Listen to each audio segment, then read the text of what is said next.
दुर्गा सप्तशती पाठ अध्याय 5, 6, 7 और 8। माता रानी आप सभी भक्तों पर अपनी कृपा सदा सर्वदा बनाए रखे। जय माता दी। भक्तों, 5वें अध्याय में आप सुनेंगे देवताओं द्वारा देवी की स्तुति। महर्षि मेधा ने कहा, पूर्व काल में शुभ निशुभ नामक असुरों ने अपने बल के मत से इंद्र का त्रिलोकी का राज्य और यज्ञों के भाग छीन लिए, और वह दोनों इसी प्रकार सूर्य, चंद्रमा, धर्मराज और वरुण के अधिकारी भी छीनकर स्वयं ही उनका उपभोग करने लगे। वायु और अग्नि का कार्य भी वही करने लगे, और इसके पश्चात उन्होंने जिन देवताओं का राज्य छीना था उनको अपने अपने स्थान से निकाल दिए। इस तरह से अधिकार छीने हुए तथा दैत्यों द्वारा निकाले हुए देवता अपराजिता देवी का स्मरण करने लगे कि देवी ने हमको वर दिया था कि विपत्ति में मैं तुम्हारे संपूर्ण विपत्तियों को नष्ट कर दूंगी। ऐसा विचार कर सब देवता हिमालय पर गए और भगवती विष्णु माया की स्तुति करने लगे। देवताओं ने कहा, देवी को नमस्कार है, शिव को नमस्कार है, प्रकृति और भद्रा को नमस्कार है। हम लोग रुद्र, नित्य और गौरी को नमस्कार करते हैं। ज्योत्सनामयी चंद्र रूपेणी व सुख रूप देने को निरंतर नमस्कार है। शरणागतों का कल्याण करने वाली वृद्धि और सिद्धि रूपा देवी को हम बार बार नमस्कार करते हैं। और नैऋति राक्षसों की लक्ष्मी तथा सावर्णी को नमस्कार है।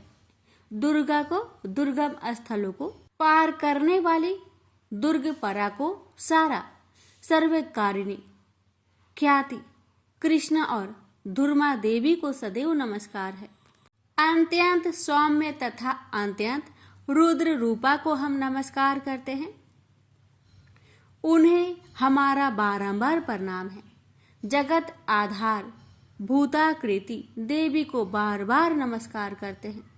जिस देवी को प्राणी मात्र विष्णु माया कहते हैं उनको नमस्कार है, उसको नमस्कार है। जो देवी संपूर्ण प्राणियों में चेतना कहलाती उसको नमस्कार है, उसको नमस्कार है, उसको नमस्कार है। जो देवी संपूर्ण प्राणियों में बुद्धि रूप से स्थित है उसको नमस्कार है, उसको नमस्कार है, उसको नमस्कार है। जो देवी सब प्राणियों में निद्रा रूप से विराजमान है उसको नमस्कार है, उसको नमस्कार है, उसको नमस्कार है।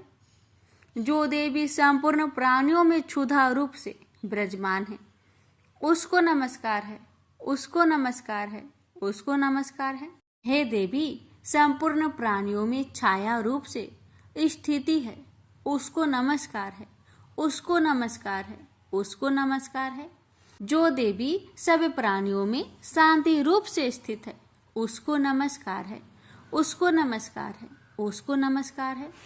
जो देवी सब प्राणियों में श्रद्धा रूप से स्थित है उसको नमस्कार है, उसको नमस्कार है, उसको नमस्कार है। जो देवी सब प्राणियों में कांति रूप में स्थित है उसको नमस्कार है, उसको नमस्कार है, उसको नमस्कार है।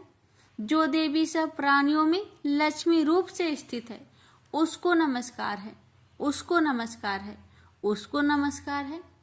जो देवी संपूर्ण प्राणियों में वृत्ति रूप से स्थित है उसको नमस्कार है, उसको नमस्कार है, उसको नमस्कार है। जो देवी सब प्राणियों में दया रूप से स्थित है उसको नमस्कार है, उसको नमस्कार है, उसको नमस्कार है। जो देवी संपूर्ण प्राणियों में तुष्टि रूप से स्थित है उसको नमस्कार है, उसको नमस्कार है। जो देवी सब प्राणियों में मातृ रूप से विराजमान है उसको नमस्कार है, उसको नमस्कार है, उसको नमस्कार है, उसको नमस्कार है। जो देवी सब प्राणियों में भ्रांति रूप से स्थित है उसको नमस्कार है, उसको नमस्कार है, उसको नमस्कार है। जो देवी सब प्राणियों में नित्य रूप से स्थित है उसको नमस्कार है, उसको नमस्कार है, उसको नमस्कार है। जो देवी संपूर्ण प्राणियों में चैतन्य रूप से स्थित है उसको नमस्कार है, उसको नमस्कार है, उसको नमस्कार है। जो देवी संपूर्ण प्राणियों में भांति रूप से स्थित है, उसको नमस्कार है, उसको नमस्कार है, उसको नमस्कार है। जो देवी संपूर्ण प्राणियों में नित्य व्याप्त रहती है, उसको नमस्कार है। जो देवी चैतन्य रूप से इस संपूर्ण संसार को व्याप्त करके स्थित है, उसको नमस्कार है, उसको नमस्कार है, उसको नमस्कार है। पूर्व काल में देवताओं ने अपने अभीष्ट फल पाने के लिए जिसको स्तुति की है और देवराज इंद्र ने बहुत दिनों तक जिसका सेवन किया है, वह कल्याण की साधना भूता ईश्वरी हमारा कल्याण और मंगल करे तथा सारी विपत्तियों को नष्ट कर डाले। असुरों के सताए हुए हम संपूर्ण देवता उस परमेश्वरी को इस समय नमस्कार करते हैं तथा जो भक्ति पूर्वक स्मरण किए जाने पर तुरंत ही सब विपत्तियों को नष्ट कर देती है, वह जगदम्बा इस समय भी हमारा मंगल करके और हमारी विपत्तियों को दूर करे। महर्षि मेधा ने कहा, राजन, इस प्रकार जब देवता स्तुति कर रहे थे, उस समय पार्वती देवी गंगा में स्नान करने के लिए आई। तब उनके ही शरीर से प्रकट हुए शिवा देवी बोली, शुभ दैत्य के स्वर्ग से निकाले हुए और निशुंभ से हारे हुए यह देवता मेरी ही स्तुति कर रहे हैं। पार्वती के शरीर से अंबिका निकली थी, इसलिए उसको संपूर्ण लोक में कौशिकी कहते हैं। कौशिकी के प्रकट रहने के पश्चात पार्वती देवी के शरीर का रंग काला हो गया और वह हिमालय पर रहने वाली कालिका देवी के नाम से प्रसिद्ध हुई। फिर शुभ और निशुभ के दूत चंडमुंड वहां आए। उन्होंने परम मनोहर रूप वाली अंबिका देवी को देखा। फिर वह शुंभ के पास जाकर बोले, महाराज, एक अत्यंत सुंदर स्त्री हिमालय को प्रकाशित कर रही है। वैसा रूप रंग आज तक हमने किसी स्त्री का नहीं देखा। हे असुरेश्वर, आप यह पता लगाए कि वह कौन है और उसको ग्रहण कर ले। वह स्त्री स्त्रियों में रत्न है। वह अपनी कांति से 10 दिशाओं को प्रकाश करती हुई वहां स्थित है, इसलिए आपको उसका देखना उचित है। प्रभु, तीनों लोकों के हाथी, घोड़े और मणि इत्यादि जितने रत्न हैं, वह सब इस समय आपके घर में शोभ्यमान है। हाथियों में रत्न ऐरावत हाथी और उच्च श्रेवा नामक घोड़ा तो आप इंद्र से लाए हैं। हंसों द्वारा जूता हुआ विमान जो कि ब्रह्मा जी के पास था, अब आपके पास है। और यह महापद्म नामक खजाना आपने कुबेर से छीना है। समुद्र ने आपको सदा खिले हुए फूलों की किजलंकनी नामक माला दी है। वरुण का कांचन वर्षा नामक छत्र आपके पास है और रथों में श्रेष्ठ प्रजापति का रथ भी आपके पास ही है। दैत्येंद्र मृत्यु की उत्तरा का तीदा नामक शक्ति भी आपसे छीन ली है और वरुण का पास भी आपके भ्राता निशुंभ के पास ही है और समुद्र में पैदा होने वाले सब प्रकार के रत्न भी आपके भ्राता निशुंभ के अधिकार में है। और जो अग्नि में न जल सके ऐसा वस्त्र अग्निदेव ने आपको दिए हैं। दैत्यराज, इस प्रकार सारी रत्न रूपी वस्तुएं आप संग्रह कर चुके हैं, तो फिर आप यह कल्याणमयी स्त्रियों में रत्न रूप अनुपम स्त्री ग्रहण क्यों नहीं करते? महर्षि मेधा ने कहा। चंडमुंड का यह वचन सुनकर शुंभ ने कहा, सुग्रीव को अपना दूत बनाकर देवी के पास भेजा जाए। प्रथम उसको सब कुछ समझा दिया कि वहां जाकर तुम उसको इस प्रकार कहना, और ये भी कह दिया कि जिस तरह से प्रसन्न होकर वह तुरंत यहाँ चली आए, उसी प्रकार समझाकर कहना। दूत सुग्रीव पर्वत के उस रमणीक भाग में जहाँ देवी बसती थी पहुंचा। दूत ने कहा, हे देवी, दैत्यों का राजा शुभ जो इस समय तीनों लोकों का स्वामी है, मैं उसका दूत हूँ और यहाँ तुम्हारे पास आया हूँ। संपूर्ण देवता उसकी आज्ञा एक स्वर में मानते हैं। अब जो कुछ उसने कहला भेजा है वह सुनो। उसने कहा है, इस समय संपूर्ण त्रिलोकी मेरे बस में है और संपूर्ण यज्ञों के भागों को पृथक पृथक मैं ही लेता हूँ और तीनों लोकों में जितने श्रेष्ठ रत्न हैं वह सब मेरे पास है। देवराज इंद्र का वाहन ऐरावत मेरे पास है, जो मैंने उससे छीन लिया है। उच्च स्रवा नामक घोड़ा जो क्षीर सागर मंथन करने से प्रकट हुआ था, उसे देवताओं ने मुझे समर्पित किया है।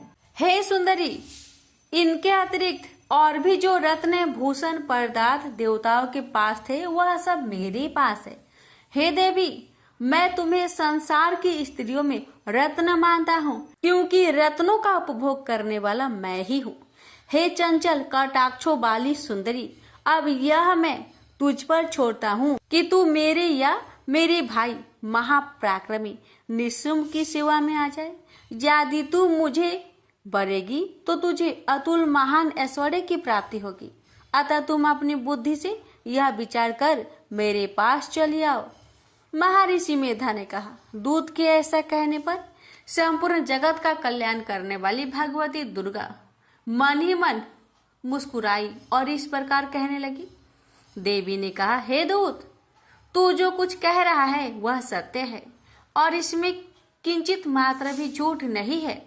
शुभ इस समय तीनों लोकों का स्वामी है और निशुम्भ भी इसी तरह पराक्रमी है, किंतु इसके संबंध में मैं जो प्रतिज्ञा कर चुकी हूँ उसे मैं कैसे झुठला सकती हूँ। अतः तू मैंने जो प्रतिज्ञा की है उसे सुन। जो मुझे युद्ध में जीत लेगा और मेरे अभिमान को खंडित करेगा और बल में मेरे समान होगा, वही मेरा स्वामी होगा। इसलिए शुंभ अथवा महापराक्रमी निशुंभ यहाँ आवे और युद्ध में जीतकर मुझसे विवाह कर ले। इसमें भला देर की क्या आवश्यकता है। दूत ने कहा, हे देवी, तुम अभिमान में भरी हुई हो, मेरे सामने तुम ऐसी बात ना करो। इस त्रिलोकी में मुझे तो ऐसा कोई दिखाई नहीं देता जो कि शुंभ और निशुंभ के सामने ठहर सके। हे देवी, जब अन्य देवताओं में से कोई शुंभ व निशुंभ के सामने युद्ध में ठहर नहीं सकता, तो फिर तुम जैसी स्त्री उनके सामने रणभूमि में ठहर सकेगी। जिन शुंभ आदि असुरों के सामने इंद्र आदि देवता नहीं ठहर सके, तो फिर तुम अकेली स्त्री उनके सामने कैसे ठहर सकोगी। अतः तुम मेरा कहना मानकर उनके पास चली चलो, नहीं तो जब वह तुम्हें केस पकड़कर घसीटते हुए ले जावेंगे तो तुम्हारा गौरव नष्ट हो जाएगा। इसलिए मेरी बात मान लो। देवी ने कहा, जो कुछ तुमने कहा ठीक है। शुंभ और निशुंभ बड़े बलवान हैं, लेकिन मैं क्या कर सकती हूँ, क्योंकि मैं बिना विचारे प्रतिज्ञा कर चुकी हूँ। इसलिए तुम जाओ और मैंने जो कुछ कहा है वह सब आदर पूर्वक असुरेंद्र से कह दो। इसके पश्चात जो वह उचित समझे कर ले। जय माता दी। छठे अध्याय में सुनेंगे धूम्रलोचन वध की कथा। महर्षि मेधा ने कहा, देवी की बात सुनकर दूत क्रोध में भरा हुआ वहां से असुरेंद्र के पास पहुंचा और सारा वृत्तांत उसे कह सुनाया। दूत की बात सुन असुरेंद्र के क्रोध का पारावार न रहा और उसने अपनी सेनापति धूम्रलोचन से कहा, धूम्रलोचन, तुम अपनी सेना सहित शीघ्र वहां जाओ और उस दुष्टा को केसों से पकड़कर घसीटते हुए यहाँ ले आओ। यदि उसकी रक्षा के लिए कोई दूसरा खड़ा हो, चाहे वह देवता, यक्ष अथवा गंधर्व ही क्यों ना हो, उसको तुम अवश्य मार डालना। महर्षि मेधा ने कहा। शुंभ के इस प्रकार आज्ञा देने पर धूम्रलोचन 60,000 राक्षसों की सेना को साथ लेकर वहां पहुंचा और देवी को देख ललकार कर कहने लगा, अरे तू शुंभ और निशुंभ के पास चल। यदि तू प्रसन्नता पूर्वक मेरे साथ न चलेगी तो मैं तुझे केसों से घसीटता हुआ ले चलूंगा। देवी कहने लगी, असुरेंद्र का भेजा हुआ तेरे जैसा बलवान यदि बल पूर्वक मुझे ले जावेगा तो ऐसी दशा में मैं तुम्हारा क्या कर सकती हूँ। महर्षि मेधा ने कहा। ऐसा कहने पर धूम्रलोचन उसकी ओर लपका, किंतु देवी ने उसे अपनी हुक्कार से ही भस्म कर डाला। यह देखकर असुर सेना क्रोध होकर देवी की ओर बढ़ी, परंतु अंबिका ने उन पर तीखे बाणों, शक्तियों तथा फर्शों की वर्षा आरंभ कर दी। इतने में देवी का वाहन भी अपनी ग्रीवा के बालों को झटकता हुआ और बड़ा भारी शब्द करता हुआ असुर सेना में कूद पड़ा। उसने कई असुर अपने पंजों से, कई अपने जबरा से और कई को धरती पर पटक कर अपने दांतों से घायल करके मार डाला। उसने कई असुरों को अपने नखों से पेट फाड़ डाले और कई असुरों को तो केवल थप्पड़ मारकर सिर धड़ से अलग कर दिया। कई असुरों की भुजाएं और सिर तोड़ डाले और गर्दन के बालों को हिलाते हुए उनके कई असुरों को पकड़कर पेट फाड़ कर उनका रक्त पी डाला। इस प्रकार देवी के उस महावाहन सिंह ने क्षण भर में असुर सेना को समाप्त कर दिया। शुंभ ने यह सुना कि देवी ने धूम्रलोचन असुर को मार डाला है और उसके सिंह ने सारी सेना का संहार कर दिया। तब उसका बड़ा क्रोध आया। उसके मारे क्रोध के होठ फड़कने लगे और उसने चंड और मुंड नामक महाअसुरों को आज्ञा दी, हे चंड, हे मुंड, तुम अपने साथ एक बड़ी सेना लेकर वहां जाओ और उस देवी की बाल पकड़कर और बांधकर तुरंत यहाँ ले आओ।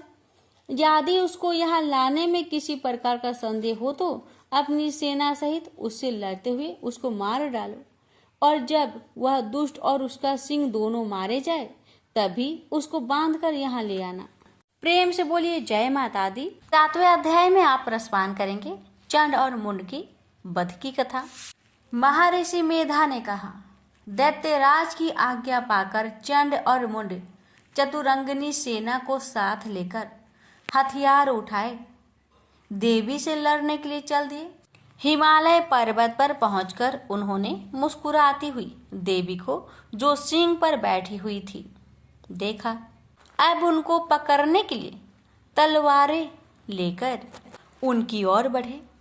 तब अंबिका को उन पर बड़ा क्रोध आया और मारे क्रोध के उनका मुख काला पड़ गया, उनकी भ्रुकुटियां चढ़ गई और उनके ललाट में से अत्यंत भयंकर तथा अत्यंत विस्तृत मुख वाली लाल आंखों वाली काली प्रकट हुई, जो अपने हाथों में तलवार और पास लिए हुए थी।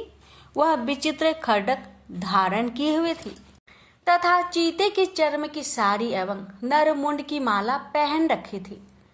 उसका मांस सूखा हुआ था और शरीर केवल हड्डियों का ढांचा था और भयंकर शब्द से दिशाओं को पूर्ण कर रही थी। वह असुर सेना पर टूट पड़ी और दैत्यों को भक्षण करने लगी। वह पार्श राक्षसों, अंकुशधारी महावतों, हाथियों पर सवार योद्धाओं और घंटा सहित हाथियों को एक हाथ से पकड़ पकड़ कर अपने मुंह में डाल रही थी और इसी प्रकार वह घोड़ों, रथों, सारथियों व रथों में बैठे हुए सैनिक को मुंह में डालकर भयानक रूप से चबा रही थी। किसी के केस पकड़कर, किसी की गर्दन पकड़कर, किसी को पैरों से दबाकर और किसी दैत्य को छाती से मसलकर मार रही थी। वह दैत्य के छोड़े हुए बड़े बड़े अस्त्र शस्त्र को मुंह में पकड़कर और क्रोध में भरकर उनको दांतों से पीस रही थी। उसने कई बड़े बड़े असुर भक्षण कर डाले, कईयों को रौंद डाला और कितने उसकी मार के मारे भाग गए। कितनों को उसने तलवार से मार डाला, कितनों को अपने दांतों से समाप्त कर दिया और इस प्रकार से देवी ने क्षण भर में संपूर्ण दैत्य सेना को नष्ट कर दिया।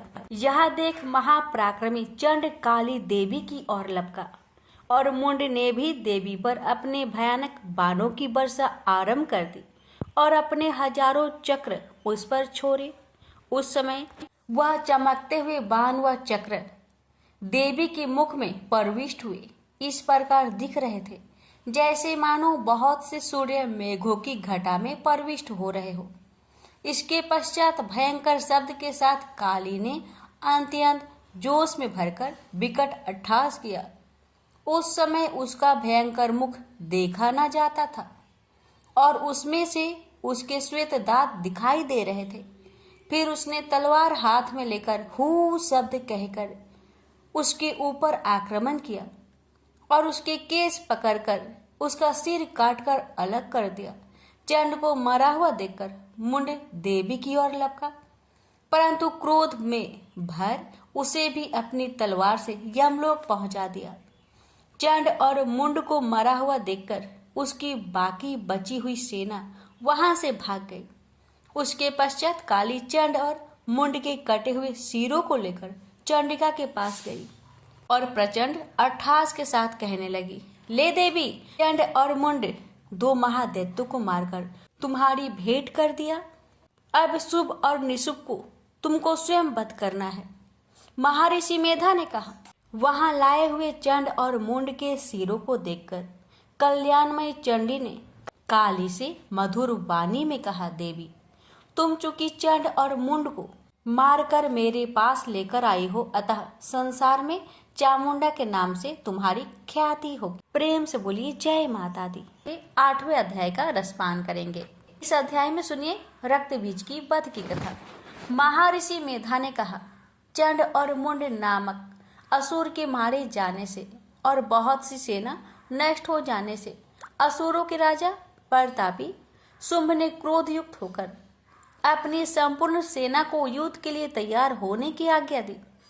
उसने कहा, आज उदयुद्ध नामक 86 असुर सेनापति अपनी सेनाओं के साथ युद्ध के लिए जाए और कंबू नामक 84 सेनापति भी वहां आए और कोटि वीर्य नामक 50 सेनापति और धूम्रकुल के 100 सेनापति प्रस्थान करे।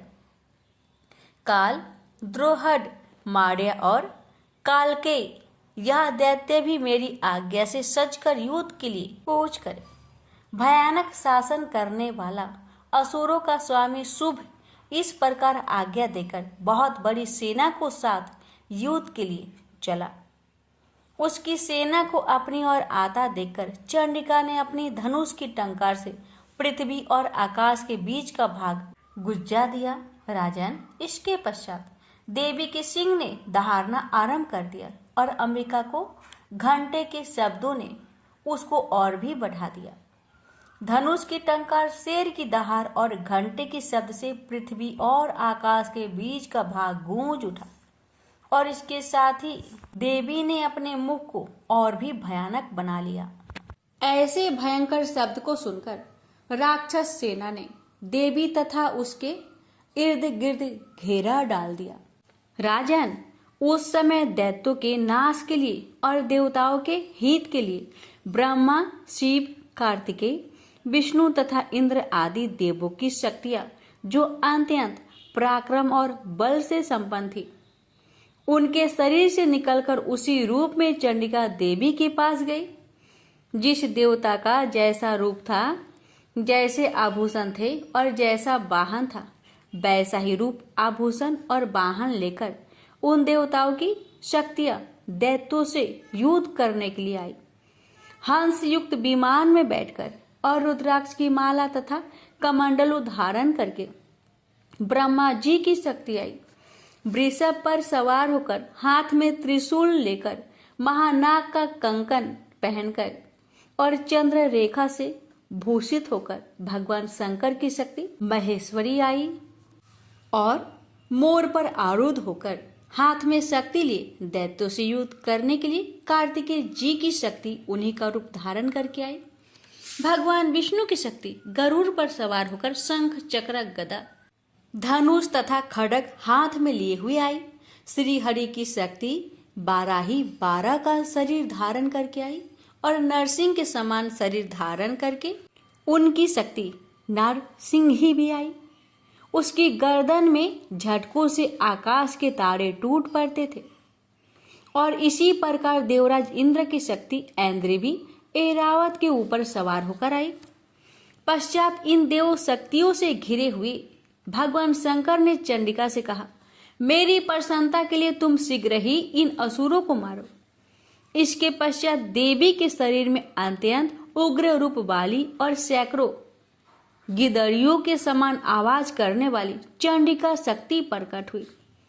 उस अपराजित देवी ने धूमिल जट वाले भगवान शंकर जी से कहा, प्रभु, आप मेरी ओर से दूत बनकर शुभ और निशुंभ के पास जाइए और उन अत्यंत गर्वीले दैत्यों से कहिए तथा उनके अतिरिक्त और भी दैत्य वहां युद्ध के लिए उपस्थित हो, उनसे भी कहिए, जो तुम्हें अपने जीवित रहने की इच्छा हो तो त्रिलोकी का राज्य इंद्र को दे दे।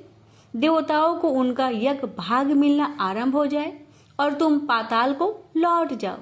किंतु यदि बल के गर्भ से तुम्हारी लड़ने की इच्छा हो तो फिर आ जाओ, तुम्हारे मान से मेरी योगिनियां तृप्त होगी। चूंकि उस देवी ने भगवान शंकर को दूत के कार्य में नियुक्त किया था, इसलिए वह संसार में शिव दूती के नाम से विख्यात हुई। भगवान शंकर से देवी का संदेश पाकर दैत्यों का क्रोध का कोई आर पार न रहा और वह जिस स्थान पर देवी विराजमान थी वहां पहुंचे और जाने के साथ ही उस पर बाणों और शक्तियों की वर्षा करने लगे। देवी ने उनके फेंके हुए बाणों, शक्तियों, त्रिशूल और फरसों को अपने बाणों से काट डाला और काली देवी उस देवी के साथ आगे खड़ी होकर शत्रुओं को त्रिशूल से विदर्न करने लगी और खड्वाक से कुचलने लगी। और ब्रह्मानी जिस तरफ दौड़ती थी उसी तरफ अपने कमंडलों का जल छिड़ककर दैत्यों के वीर्य व बल को नष्ट कर देती थी। और इसी प्रकार माहेश्वरी त्रिशूल से, वैष्णवी चक्र से और अत्यंत कोप वाली कौमारी शक्ति द्वारा असुरों को मार रही थी। और ऐन्द्री के बाजू के प्रहार से सैकड़ों दैत्य रक्त की नदियां बहाते हुए पृथ्वी पर सो गए। बाराही ने कितने ही राक्षसों को अपनी थुथुन द्वारा मृत्यु के घाट उतार दिया। दाढ़ों के अग्रभाग से कितने ही राक्षसों की छाती को चीर डाला और चक्र की चोट से कितने को विदर्न करके धरती पर डाल दिया। बड़े बड़े राक्षसों को नरसिंही अपने नखों से विदर्न करके भक्षण कर रही थी और सिंहनाद से चारों दिशाओं को गुजाती हुई रणभूमि में विचर रही थी। शिवदूती के प्रचंड अट्ठास से कितने ही दैत्य भयभीत होकर पृथ्वी पर गिर पड़े और उसके गिरते ही वह उनको भक्षण कर गई। इस तरह क्रोध में भरे हुए मातृगणों के नाना प्रकार की उपयोगों से बड़े बड़े असुरों को मरते हुए देखकर राक्षसी सेना भाग खड़ी हुई और उनको इस प्रकार भागता देखकर रक्तबीज नामक महापराक्रमी राक्षस क्रोध में भरकर युद्ध के लिए आगे बढ़ा। उसके शरीर से रक्त की बूंदें पृथ्वी पर गिरती थी तो वैसे ही शरीर वाला तथा वैसा बलवान दैत्य पृथ्वी से उत्पन्न हो जाता था।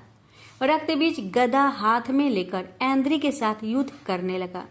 जब ऐन्द्री शक्ति ने अपने वज्र से उसको मारा तो घायल होने के कारण उसके शरीर से बहुत सा रक्त चलने लगा और उसकी प्रत्येक बूंद से उसके समान ही बलवान तथा महापराक्रमी अनेकों दैत्य भयंकर रूप में प्रकट हो गए। वह सबके सब दैत्य रक्तबीज के समान ही बलवान तेज वाले थे। वो भी भयंकर अस्त्र शस्त्र लेकर देवियों के साथ लड़ने लगे। जब ऐन्द्री के वज्र प्रहार से हजारों से उसके मस्तक पर चोट लगी और रक्त बहने लगा तो उसमें से हजारों पुरुष उत्पन्न हो गए। वैष्णवी ने चक्र से और ऐन्द्री ने गदा से रक्तबीज को चोट पहुंचाई और वैष्णवी के चक्र से घायल होने पर उसके शरीर से जो रक्त बहा उससे हजारों महाअसुर उत्पन्न हुए, जिनके द्वारा यह संपूर्ण जगत व्याप्त हो गया। कौमारी ने शक्ति से, बराही ने खड्ग से और मातेश्वरी ने त्रिशूल से उसको घायल किया।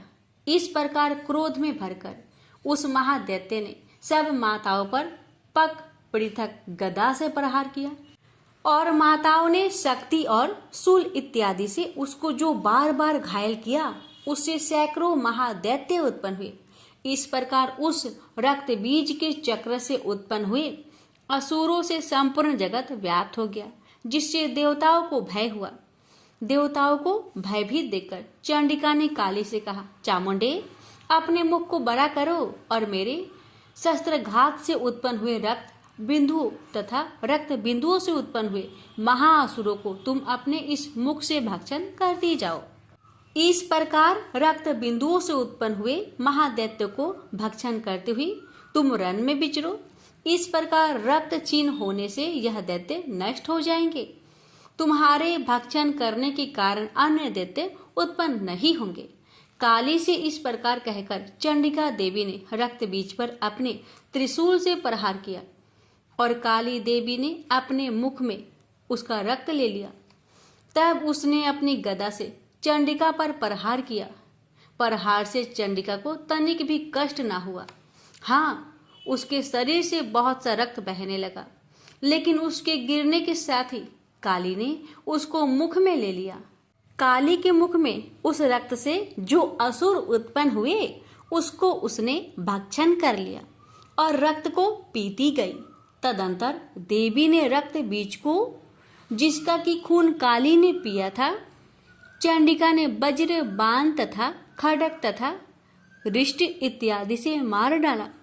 राजन, अनेक प्रकार के शस्त्रों से मरा हुआ और खून से वंचित हुआ महादैत्य रक्तबीज पृथ्वी पर गिर पड़ा। राजन, उसके गिरने से देवता अत्यंत प्रसन्न हुए और माताएं उन असुरों का रक्त पीने के पश्चात उद्धत होकर नृत्य करने लगी। प्रेम से बोलिए जय माता दी। प्यारे भक्तों, श्री दुर्गा सप्तशती पाठ की 8वां अध्याय यहीं पर समाप्त होता है। इसकी आगे के अध्याय अगले वीडियो में अवश्य सुनिएगा। माता रानी आप सभी पर अपनी कृपा सदा सर्वदा बनाए रखे।